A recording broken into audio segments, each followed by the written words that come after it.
last night, Kevin. So in a sentence, I'm gonna Quentin Tarantino this and give you the takeaway right away. Tyranny of the minority. In a sentence, that's tyranny of the minority. So the election last year in Thailand, the voting turnout was 76%, the highest in the history of Thailand. People voted for it. Military coup in Thailand.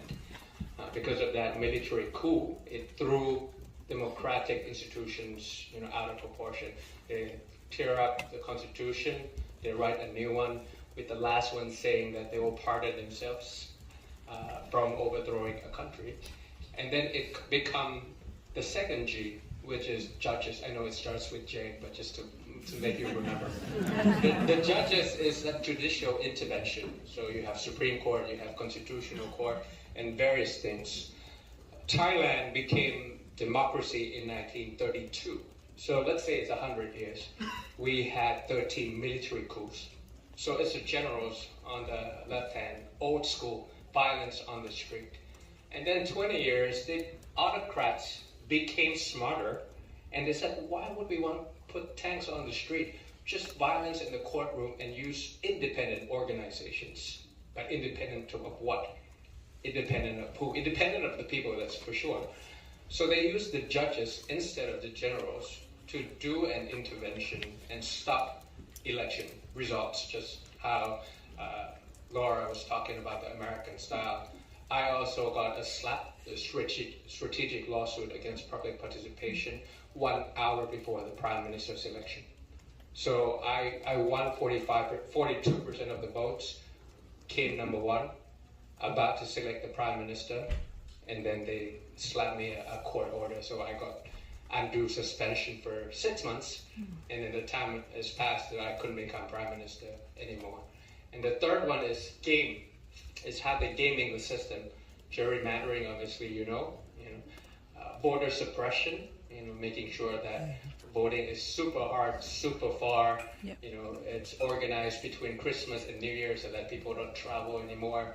They go voting, make sure the line is very long, buying votes and things like this. So because of these 3 Gs, that's why elections don't matter. And it's democracy or competitive autocracies, autocrats that allow elections once in a while, but it doesn't go as planned. They have a for the Prime Minister's election. So I won 42% of the votes, came number one, about to select the Prime Minister, and then they slapped me a court order, so I got undue suspension for 6 months, and then the time has passed that I couldn't become Prime Minister anymore. And the third one is game. It's how they're gaming the system. Gerrymandering, obviously, voter suppression, making sure that voting is super hard, super far. Yep. It's organized between Christmas and New Year so that people don't travel anymore. They go voting, make sure the line is very long, buying votes and things like this. So because of these 3 Gs, that's why elections don't matter. And it's democracy or competitive autocracies, autocrats that allow elections once in a while, but it doesn't go as planned. They have a short leash to pull it back. So that's the thin line that we're talking about this year. I hope that I summarized your report as well from reading, and I try to put some context of Thailand and Asia. Tomorrow, 17 million votes going out to Sri Lanka. If you remember 2 years ago, the presidential pool in Sri Lanka was swamped by the people. Tomorrow they'll go vote, so it's still continuing. Also problems in Bangladesh? Result, yes, in terms of process, people were accusing me of being born in Cambodia, just like how Obama was born in America. I'm an American product financed by CIA. I'm trying to separate countries into different parts of Malaysia and Thailand and things like that. But because of the youth, in a sentence, the youth was very active in fact-finding, and it runs in the community, in the family, that they're trying to explain to their parents and grandparents, what you saw on TikTok, what you saw on X, what you saw on Facebook is not true. They might not listen to me that I'm not a product of CIA. Just because I went to school in America doesn't mean anything. But it's their children and their grandchildren that would look up the internet and try to verify the truth, explain it to the parents, and explain to the grandparents that he was born in Thailand. His last name starts with Lin, that's as Chinese as it gets. So nothing to do with that. His foreign policy is about rule-based world order, about finding the calibration and balance between geopolitics, and Thailand as a middle power can do that. So I think youth plays a lot, and last thing that is quite important that the party, or my previous party was trying to do is called algorithm transparency. I feel like now it's the time because nowadays if we play on our social media and if I click on something, if I click on John McCain, for example, back in the days, it will keep coming back and it will keep repeating the mantra into my head, and then facts cannot de-escalate anymore, especially if it comes from someone who I don't like. So I think in terms of social media, algorithm transparency, at least we see how they're doing it, and polarization effect can be mitigated inside the parliament and things like that. I think that it's time for it, and that's what the Thai MPs are trying to do now. I myself personally, when I was younger, and what they have to go through. So you're starting to understand them and see them as equal. When you use the word youth, that's positive discrimination out of 500. So we're still the largest political party in Thailand. The average age is my age, 44. Out of that 145 MPs, the average age of our MPs of our party is 44. The youngest is 25. So that's the minimum legal age. So we have 25, 26, and things like that. And the reason, to answer your questions directly, the reason why we won is because of hyper-local precision politics. And how we want to understand each district, we have a framework that we use. It's the candidate, the competitors, the count, and the constituencies. So we understand exactly the constituency of a particular district. 55% is lower than 40 years old, so even younger than me. So that's when we hyper-local our candidate to stand against the competitor. That might be a veteran politician, 5-time MPs who could not deliver a thing, and who might not even show up because he's aging very much, for example. So if we understand the precision politics, the hyper-local, the big data of all these things, based on these framework, then we know which candidate, based on merit, that they will get a chance to run for that office. And that's how, when we use all these framework together, strong candidate, weak competitor, the previous count, we lost by 5% margin, so it's a quick win, it's a low-hanging fruit.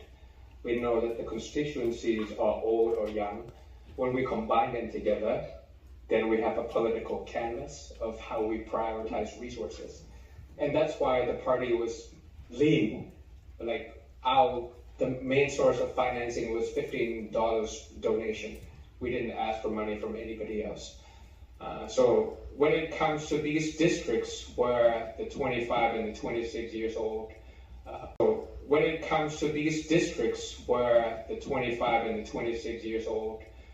got the seat, it's two things. Paying it forward, imagining when we were young. You have to empower them with opportunities and empower them with skills. Usually it's one or the other.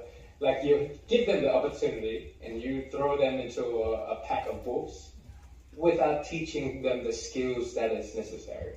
Some of the time, you're empowering them the skills. They have the skills of artificial intelligence and big data crunching and things like that, but you don't give them the opportunities. As a mid-age, at the age of 44, I want to pay it forward, and I don't want the younger generation to have to go through what I had to go through. So I'm giving them both the opportunities, and I understand that I have to develop the skills that they needed to become a good member of parliament at 25, where credibility is at at risk, they'll ask you, you're 25 years old, what do you know about politics? What do you know about this region? But you got to give them the skills too. And regardless of where you are, it's 3 skills: analysis, communication, and upward management. In a nutshell, analyze is ability to use logic to gather information, analyze it. Communication is obviously, explaining what's inside your head, how you slice and dice problems into sizable chunks and you explain it to the people. And then the last one is upward management, which is the skill. How do you have a constructive, candid conversation with people who are older than you or from a different group? It's a skill, it's like a muscle.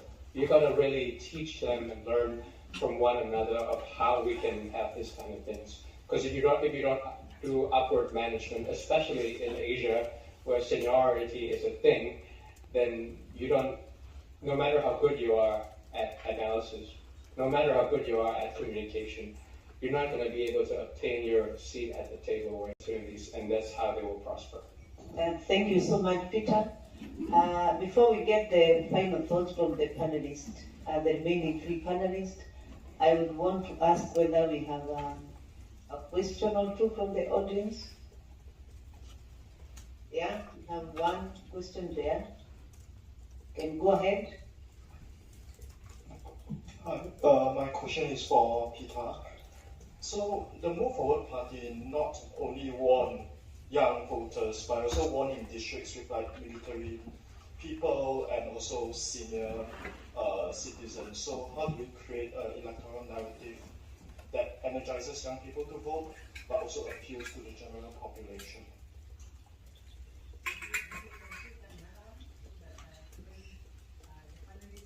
Finally, when the panelists answer, we are coming to conclude. Any other question from the audience? If there's none, I will ask Peter to answer that question, then we have the final thoughts from the panelists. I think I already answered as precision politics and hyperlocal. So we want the oldest district, average age of 78, very old. We understand that for them is pension, for them is universal design so that they can continue their lives. We understand that they are looking for help on care economy, on how they can go to the hospital easier. So that's what we propose, and that's why the candidate is trained to tackle the pain point of people at the average age of 78. And then if you go to Phuket, down south, that's where the average age is 42. It's a different pain point, and we have a candidate that goes exactly to that. Thank you very much. I know the question has been elaborately answered. I will come to you with probably your